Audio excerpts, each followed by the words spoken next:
We've heard in favor of, Glenn in favor of traditional. Okay, Would it actually help to describe, to your mind, the difference between the two? Well, I think that's one of the things that each of us ought to do. I think we all know what it is, but for purposes of this, Peter, maybe you want to describe as best you can. Okay, actually, I'm glad you asked that, because when I finished with my little introduction, I realized I said why I didn't like traditional, but I didn't say at all why I did like interest-based bargaining. And what the way interest-based bargaining worked as I experienced it, and I think it was a fairly orthodox approach to it, was that the parties were, first of all, trained together. Management and labor essentially went to the same training sessions, although there were also some separate training sessions. That was certainly different from anything I'd experienced before. And the training was in a kind of ritualized approach to negotiations, which started with how the parties, the musicians or the board, instructed their negotiators. For the board, the management; for the orchestra, the committee and the union. And rather than, as had been the case in all of my experience, have the committee come in and say to the orchestra, how would you like the contract different, and get something between 80 and 150 proposals to change this or that clause. They were, in IBB, they were to ask the orchestra, and did ask the orchestra, what their interests were. What problems did they have, and describe those problems. So that rather than say, just to take one example, we want rehearsals to be 2 hours and 15 minutes instead of 2 hours and 30 minutes, they could say, we're awfully tired at the end of a day of rehearsal. And the advantage of that, as you get into it later, is that there are many solutions to that, not just one, not just shortening the rehearsal. And both sides are encouraged to look at the many solutions by the process. The other things that are unique about interest-based bargaining is once we're at the bargaining table, everyone is encouraged to talk, not just the leaders on each side. And there is a rather self-conscious requirement that we listen to one another and prove that we've heard what the other side said. We did what was called looping. When the other side said, we're tired at the end of a day of rehearsals, I was not permitted to say, well, maybe you should try getting a night's sleep, or maybe what I had to say was, I heard you say that you're tired at the end of a day of rehearsals. And if I didn't say that, the monitor would say to me, tell him what you heard. And that seemed a little artificial when we first started doing it. But I realized by doing it how often I actually didn't listen to what they said. I was so busy preparing my response that I wasn't really listening to what they were saying, or even trying to figure out why they were saying it. So we had to do looping. We had to prove that we had heard. Each side had to prove they'd heard what the other side had said. Once we put our interests on the table, we did brainstorming. Everybody came up with whatever ideas they could come up with to solve the problem, and there was a clear understanding that just because somebody came up with an idea, it wasn't a position you could hold them to. If somebody on the union side said, well, one way to solve that problem would be to put beds in the hall rather than shorten the rehearsals, management was not entitled later on to say, well, you gave up the idea of shorter rehearsals, we'll just give you beds. This was brainstorming in order that the sides try to come together on a solution that worked for both sides. And then the process just goes on with a requirement that you continue to talk about the interests and find solutions that go to the interests.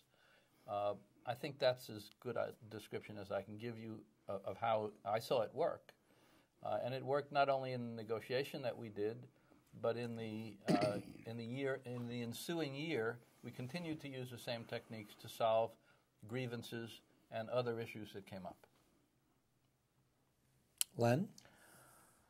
Well, much of what I understand about interest-based bargaining, and including what Peter just described, is really not new and not unique. That is, there is this notion that traditional bargaining, or positional bargaining, as Peter referred to it, is somehow merely a process by which one side says, I want this, and the other side says, no, you're not going to have that, and the other says, I want that. And it's really not my experience. In my experience, without calling it interest-based bargaining, we spend an enormous amount of time describing the reasons for the proposals and what the interests are, if you will, and why the proposal is being made. And hopefully we're able to convince the other side that there's a need for some change, or there's a need for an agreement.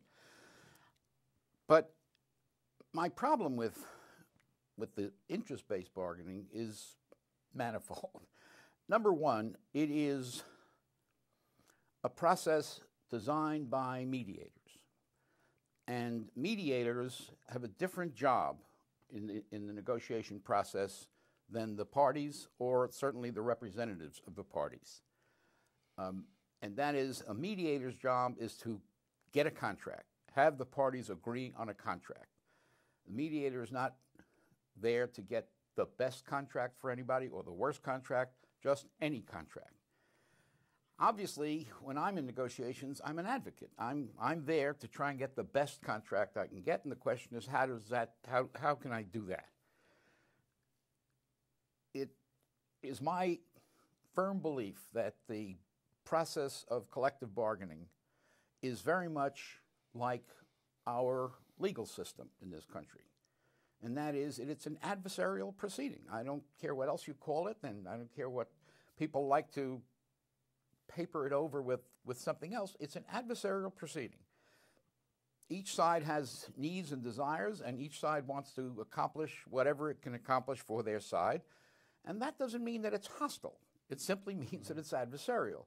And adversarial doesn't mean banging the table or calling anybody names.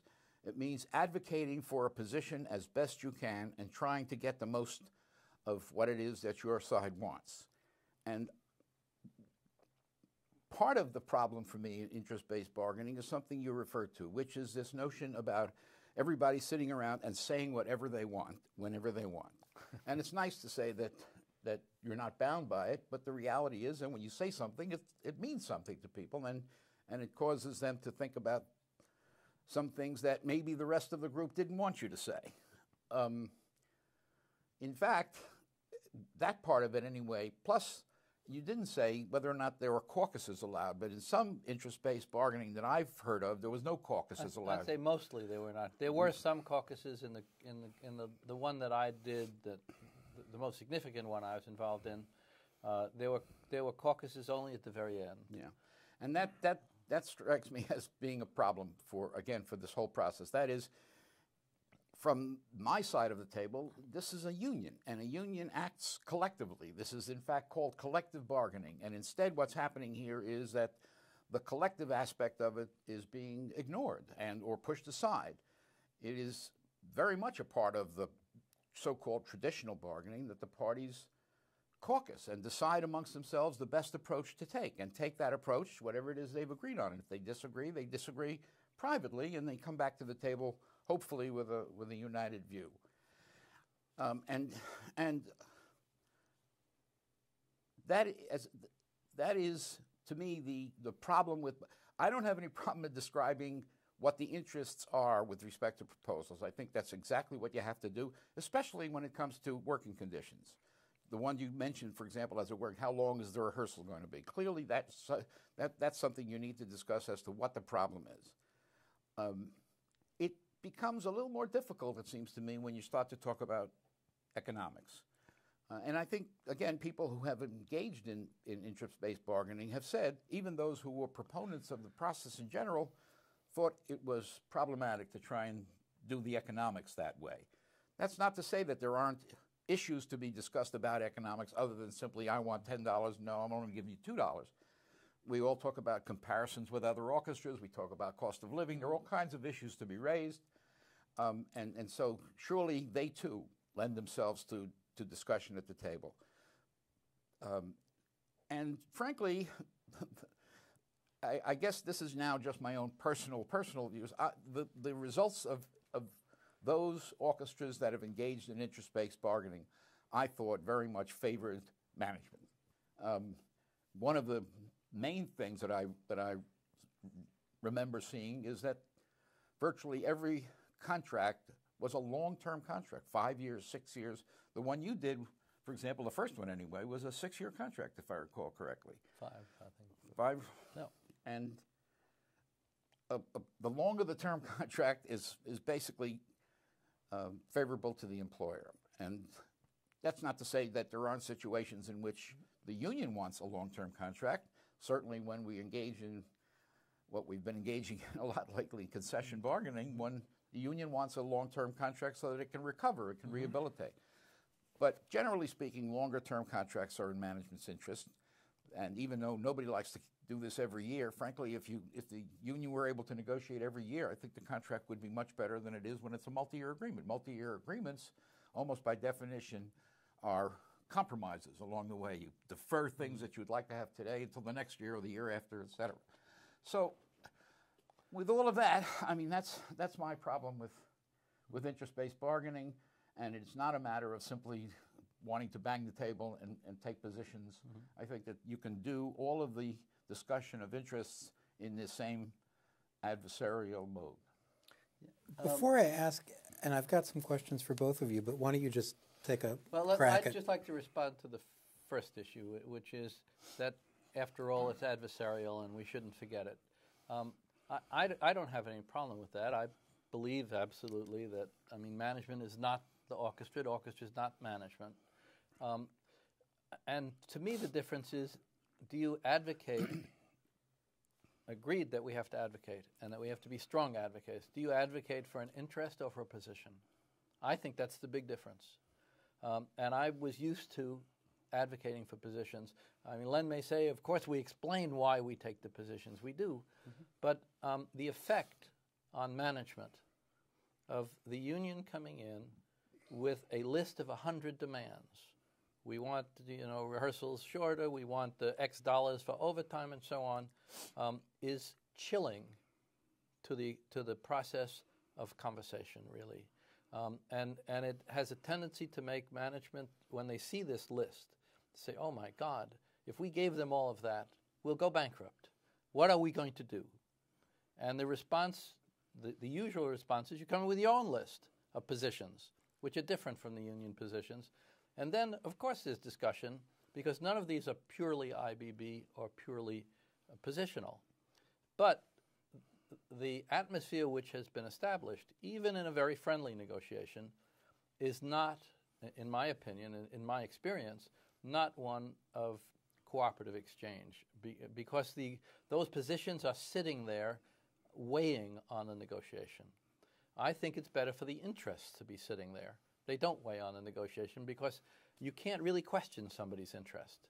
You can question, I mean, if somebody says, I want the rehearsal to be 2 hours and not 2 hours and a half, you can say, oh my God, what's the conductor going to make of that? How am I going to sell this to the board? What will this cost us in overtime? If somebody comes in and says, we are really tired at the end of the day, you can't sit there and say, well, that's outrageous. You just can't, because you actually believe it. Even if you think, well, they're exaggerating, they can't be that tired. But you're unlikely to just dismiss it out of hand. And I think those little things make a big difference in the negotiation. The other point, actually, I'd like to respond to is the question of long-term versus short-term. And there, to me, the proof is, I mean, we got a 5-year contract in San Francisco.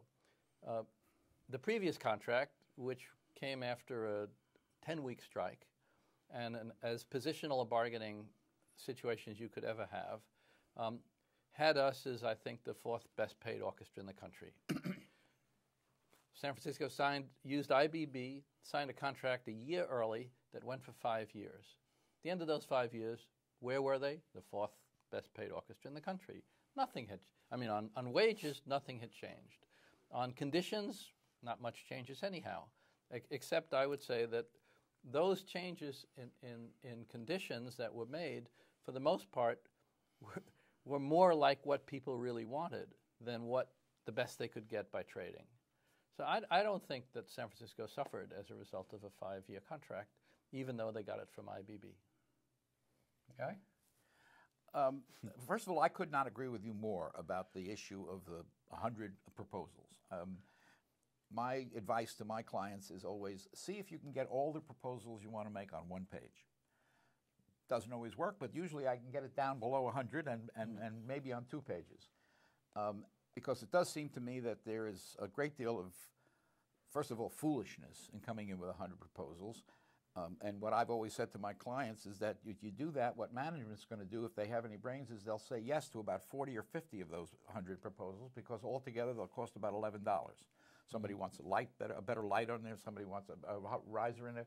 It's not going to make. And then you put yourself in a position where the employer says, you know, these people are crazy. Came in with 100 proposals. On the first day, we said yes to 60 of them, and we still can't get a deal. Of course, you haven't made a proposal on wages, weeks, pension, health insurance. All that's been left out, but the public doesn't know that. The public hears 100 proposals, and they said yes to 60, and you still can't get a deal. Okay. So I couldn't agree with you more. But the other part of what you said in terms of the interest, as you put it, somebody says, I'm tired at the end of the day. It seems to me you can't simply then start talking about the length of the rehearsal. A normal response to that would be, what is it that's tiring you, isn't it?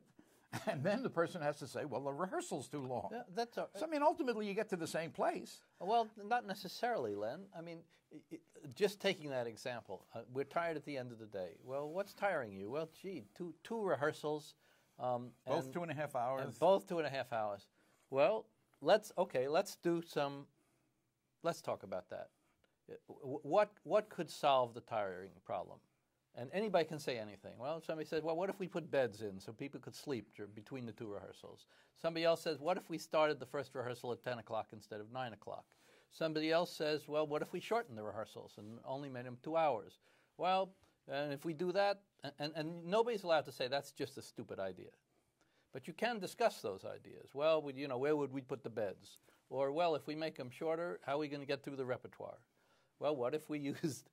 And then somebody else says, well, on certain repertoire, we don't need that much rehearsal. Or the brass don't have to be at those rehearsals. And in a discussion just like that, where the issue was really people are tired, we came up with ideas of string relief, of requirements about repertoire that we couldn't do Mahler symphonies 4 weeks in a row or something, that actually had nothing to do with how long the rehearsals were, but actually did help to solve the problem. So I was impressed that is possible. Yeah, I think it's just as possible in traditional bargaining.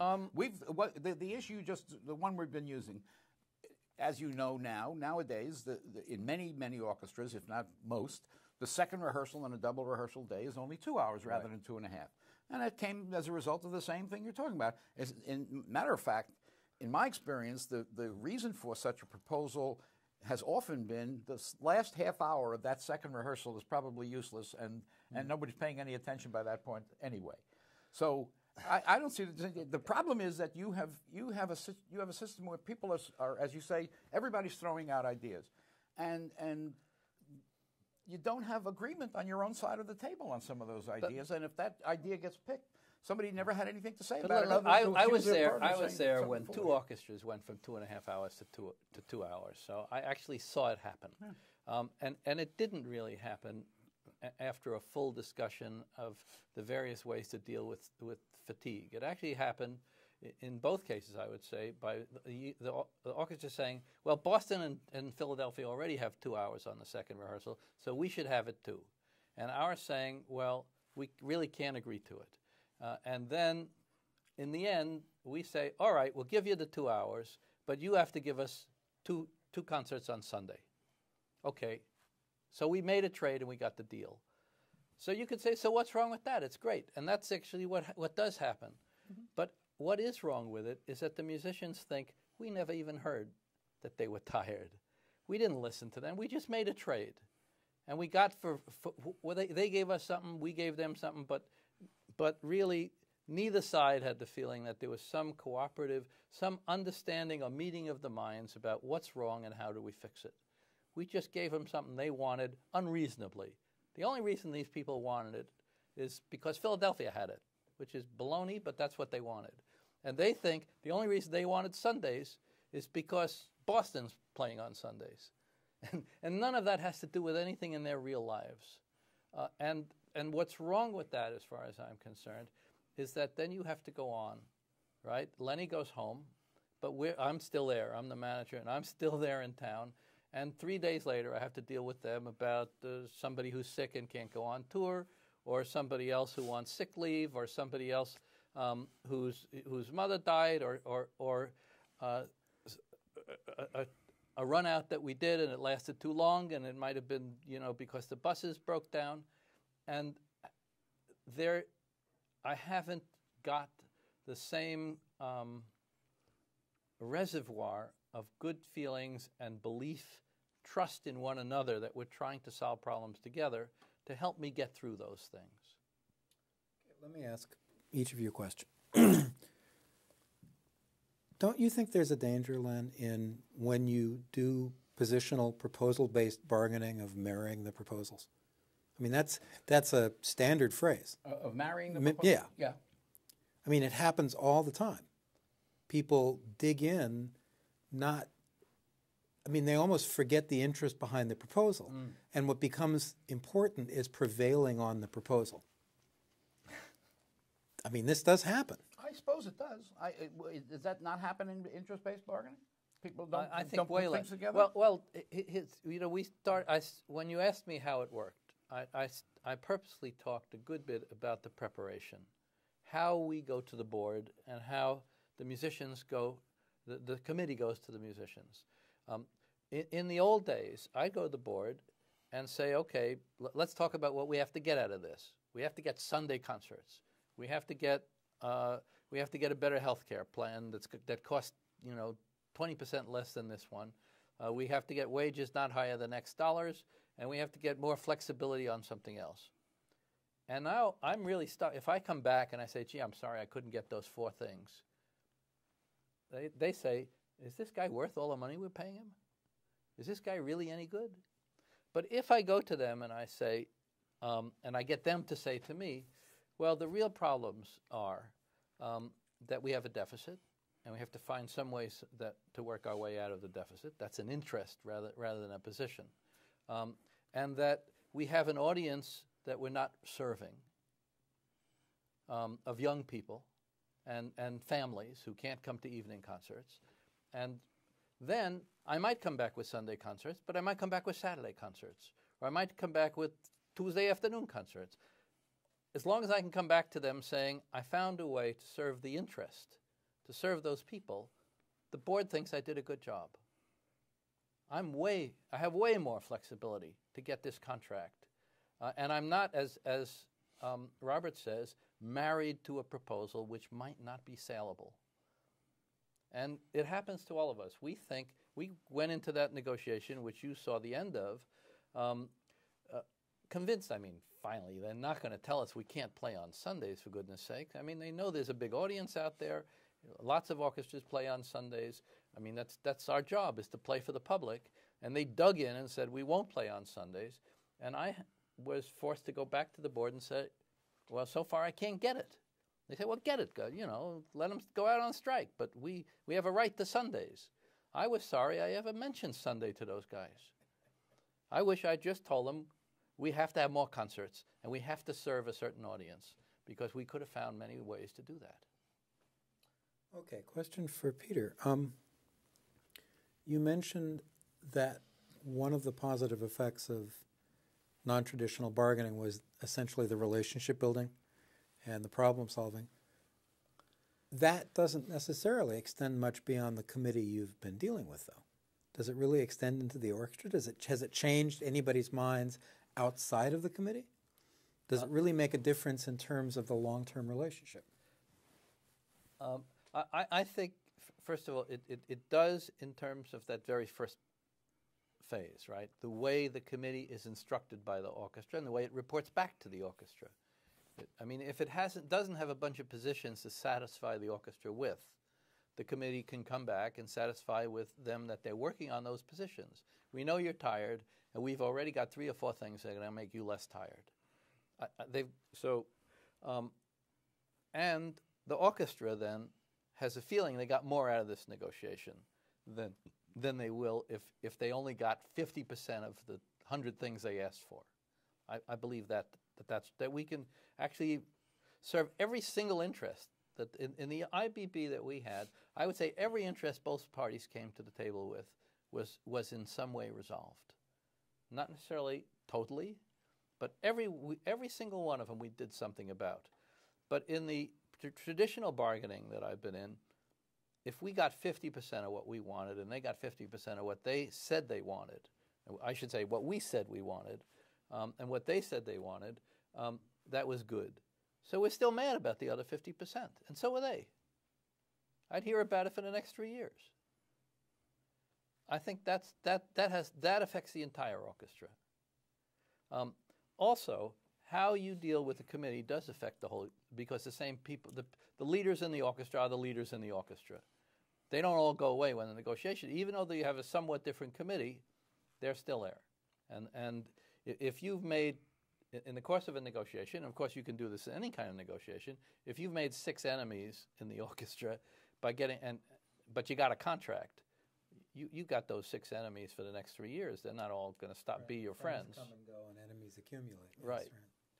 Now, I'm perfectly prepared to acknowledge that there are positional bargaining in which everybody came away as good friends and where we really solved a lot of problems.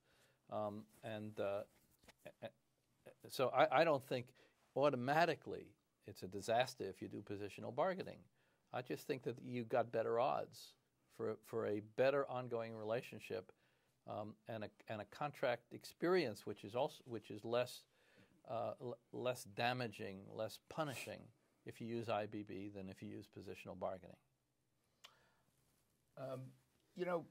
Peter just touched on something which I also have had said back to me about interest-based bargaining, and that is that, and it makes sense based on what you've been saying, and that is that it requires trust. That is, each side has to trust the other side. I'm often asked about the business of when you start negotiations and when you finish, and why can't we do early negotiations? And I've always said the answer is that you can do early negotiations and you can have an early settlement if you trust the other side. Because ending early means that somebody in the orchestra and maybe somebody on the board is going to say, well, if we had gone to the end and put all that pressure, we might have gotten a better deal. Well, if you believe that, then you're never going to have an early settlement because everybody says, no, push it to the end. Some of that attaches to interest-based bargaining. That is, there has to be the trust that when you're talking, that you really care about their being tired and you really are looking for a reason rather than simply trying to dismiss it. And I think that's part of the problem, is that in many, many places there is not that trust. Now, Peter may say maybe this kind of thing would build the trust. I'm not sure. Well, this is actually a question I had, because I've been in situations where interest-based bargaining was proposed by people on the other side I wouldn't have trusted, to walk in front of their car. And, can it work with people that are either that you believe to be untrustworthy or are untrustworthy? I mean, we know that traditional bargaining is not easy with people that aren't trustworthy either. See, I think that trust is necessary in all bargaining, and I'm not sure it matters more in IBB than it does in positional bargaining. You can go, if you go to the table with positional bargaining and you don't really trust the other guy, there are so many things that can go wrong. There's so many things where you can end up, there are tricks that you can play on one another. There are all of these things that can throw and it's true at IBB too. If you don't have some trust in one another, some confidence that the other side really wants to get a settlement and is listening to you, then it's not going to go well. Yeah, but I think there's a different level of trust. That is, obviously, you can't negotiate with anybody for anything if you don't believe that they're there with some degree of honesty and that they're going to do whatever it is that the deal was supposed to be. But beyond that, now you're talking about giving up certain things in terms of interest-based bargaining, giving up a position, giving up the ability to caucus and to come up with it, and therefore it requires even more trust. And part of the problem we all have in collective bargaining, and certainly it's been my experience in orchestras all over the country, is that there is not necessarily that level of trust that allows people to walk away from it. And that's why a lot of orchestras which tried our interest-based bargaining gave it up. They didn't believe it. Let me turn it around for a minute. My experience, not only in union negotiations, but in life in general, in managing people, whether they were staff people or musicians, is that the more confidence you have in them, the more confidence you show in them, the more likely they are to rise to that level of confidence. That if you show people you don't trust them, they turn out not to be trustworthy. So that a system of bargaining which requires trust might actually engender trust. Because the people realize, if I don't do it, I fail. That's not necessarily true in position. It's not as true in positional bargaining, as you say. Well, if they don't trust us, tough shit. I mean, we can always strike. They can always lock us out. But in interest-based bargaining, if we don't trust them, if they don't trust us, if we don't prove ourselves worthy of the trust, then the result is going to be this process will go wrong and we'll be responsible. And there was a very heavy obligation on us, and I think on the musicians too, to prove ourselves worthy, to not go into this process and then turn out that we didn't really mean it. Well, I'm not sure that there isn't the same dynamic on the orchestra side. That is, to the extent that the committee comes back with whatever it is they come back with, and people are unhappy, they're going to be just as unhappy as they would be either way, interest-based or positional, because ultimately the result is the result. And whether or not you're all speaking nicely to each other and you're all being polite and listening to the facilitator, that doesn't necessarily translate into everybody. Everybody's not at the table listening to all this. They only see the results at the end. And very often those results, as interest-based as they may have been, are not satisfactory. But that's also true of positional. Also true of positional. Right. And the question is it because they're interest-based that, are we sure they would have been better if they weren't interest-based? I haven't seen evidence to that. And I don't know how you'd get. The only way you get the evidence is with a kind of, if you could do a blind testing, right? Real world isn't like that. Right. If you could do a certain, do 10 negotiations and half of them would be IBB and half of them, and then see how they all came out. Exactly the same people. With all the same people. A placebo. Right. But that's not really possible. So no. I can only say, as we're both speaking from personal experience, I've done both. If I thought we got a hell of a lot better deal with the IBB and the musicians really got screwed, I would. At this point, I have nothing to lose by saying so. I don't work there anymore, and I'm not on the payroll or anything. I think the musicians got a good deal and management got a good deal. I thought we also got pretty good deals in the two previous negotiations, but one of them was at the cost of a 10-week strike, which caused enormous unhappiness on everybody's part, and really took something out of our lives, and I don't mean just lost patrons and lost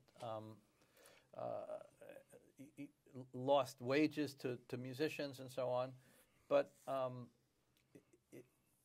it made life around the symphony harder. It made it harder for me to talk my wife into coming to concerts with me after that, because so much bitterness had been engendered. Now, I recognize you can have a strike in an IBB negotiation, I was just going to say, can't you have a strike in an Absolutely, IBB? you absolutely can. But I think even then, the likelihood is that fewer... It'll be a polite strike? Or? It might be. Well, you and I have seen polite strikes in... I wouldn't say polite. Some are not as vicious as the others. Some are not as personal. We had a strike in St. Louis that we both participated in, where everybody stayed extremely polite and friendly. That's true. Yes. If the attitude it's just business as opposed to I'm out to get that son of a bitch. That's that. Why don't we take a break? Yeah.